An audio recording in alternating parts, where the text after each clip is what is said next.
नमस्कार दोस्तों। महाभारत युद्ध का 15वां दिन समाप्त हो गया था। पांडवों के सेनापति धृष्टद्युम्न ने भगवान श्री कृष्ण की मदद और पांडवों के छल का सहारा लेकर कौरवों के सेनापति द्रोणाचार्य को निहत्था जानकर तलवार से उनका सिर काटकर उनका वध कर दिया था। द्रोण की छल से वध किए जाने के बाद दुर्योधन ने कर्ण को कौरव सेना का प्रधान सेनापति बनाया। कर्ण कौरव सेना के सेनापति बनने के बाद अर्जुन के हाथों घायल होकर मृत्युशैया पर लेटी पितामह भीष्म से मिलने कुरुक्षेत्र की उस पावन भूमि पर गए।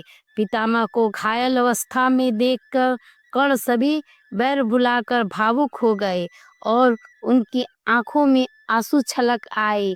कर्ण भावुक होकर भीष्म पितामह से कहे, हे भरत शिरोमणि गंगा पुत्र भीष्म, यह राधा पुत्र कर्ण आपको सादर प्रणाम करता है और आपसे अपने किए सभी अपराधों के लिए क्षमा चाहता है। इस पर भीष्म पितामह ने आंखें खोलकर कर्ण को देखा और कहा, यशस्वी भव पुत्र, यशस्वी भव पुत्र। कहो आज पुत्र, तुम्हें इस वृद्ध गंगा पुत्र भीष्म की याद कैसे आ गई। इस पर कर्ण ने कहा, पितामह, आज मेरे जीवन का सबसे महत्वपूर्ण दिन है। आचार्य द्रोण के वध के बाद मुझे कौरव सेना का प्रधान सेनापति बनाया गया है। यह सुनकर भीष्म आश्चर्य से बोले, क्या कहा पुत्र, आचार्य द्रोण का वध। इस पर कर्ण ने कहा, हाँ पितामह, आचार्य द्रोण का वध हमेशा धर्म की बातें करने वाले वासुदेव और उन अधर्मी पांडवों ने किस तरह निहत्थे आचार्य द्रोण को अधर्म से मारा। पितामह, आप तो हमेशा कहते थे कि पांडव धर्म के साथ हैं। एक निहत्थे योद्धा को मारना क्या यही धर्म है। युद्ध शुरू होने से पहले क्या आपके बनाए गए नियम यही थे। हे गंगा पुत्र भीष्म, आप एक श्रेष्ठ योद्धा होने के साथ साथ मेरे गुरु भाई भी हैं। इस नाते मैं आपको वचन देता हूँ कि युद्ध शुरू होने से पहले जो नियम आपने बनाए थे, उन्हीं नियमों में रहकर मैं यह युद्ध करूँगा और मेरे सेनापति रहते कौरव सेना की ओर से कोई अधर्म नहीं होगा। परंतु हे पितामह, युद्ध में जाने से पहले आपसे पूछना चाहता हूँ कि आपने मुझे अपने ध्वज तले युद्ध करने का सौभाग्य क्यों नहीं दिया था। इस पर भीष्म ने मुस्कुराते हुए कहा, इसका कारण यह है कि पुत्र, इस महाभारत युद्ध में इतना लहू बहेगा, इतने शूरवीर मारे जाएंगे कि संपूर्ण भारतवर्ष में शूरवीरों का अकाल पड़ जाएगा। हे पुत्र, अगर इस युद्ध में तुम भाग लोगे तो अर्जुन और तुम में से कोई एक ही जीवित बचेगा और मैं यह चाहता था पुत्र कि तुम दोनों ही जीवित रहो। हे पुत्र, यदि युद्ध रोक सकते हो तो रोको, किंतु यदि यह युद्ध ना रोक पाओ और युद्ध करना ही पड़ जाए तो पांडवों के पक्ष से युद्ध करो। यह सुन कर्ण ने कहा, पितामह, यदि मैं ऐसा करूं तो दुर्योधन के नमक के ऋण का क्या होगा, और आप तो वचन का मूल्य जानते ही हैं। इसलिए हे पितामह, मुझे आशीर्वाद दीजिए। इस पर भीष्म ने कहा, पुत्र, मैं तुम्हें विजय का आशीर्वाद नहीं दे सकता, किंतु यदि कोई और आशीर्वाद पाना चाहते हो तो अवश्य मांग लो। कर्ण ने कहा, श्रेष्ठ योद्धा, मुझे बस एक ही आशीर्वाद दीजिए कि मैंने जीवन भर केवल सम्मान पाने के लिए संघर्ष किया। मेरी मृत्यु के पश्चात समाज में मेरा नाम सम्मान के साथ लिया जाए।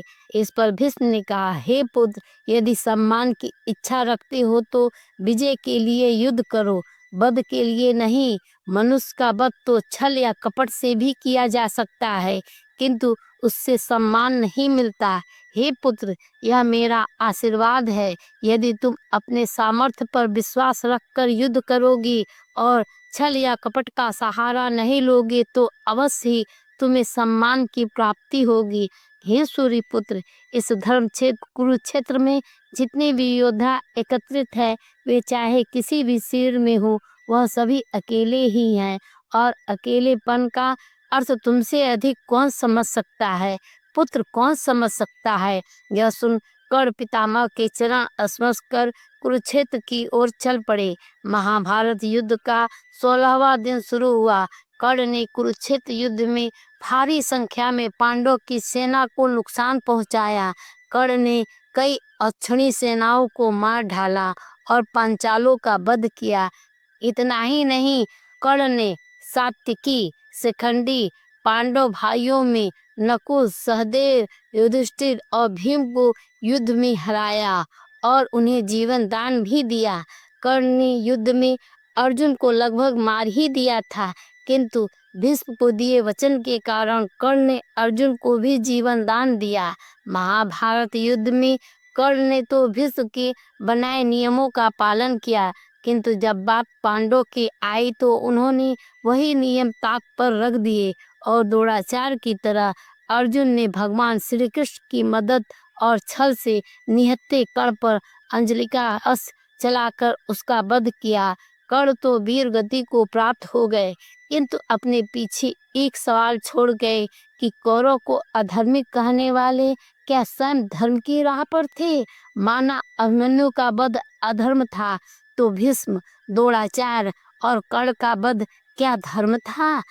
पांडवों ने द्रोणाचार्य, कर्ण सभी को निहत्था ही मारा। यह धर्म था?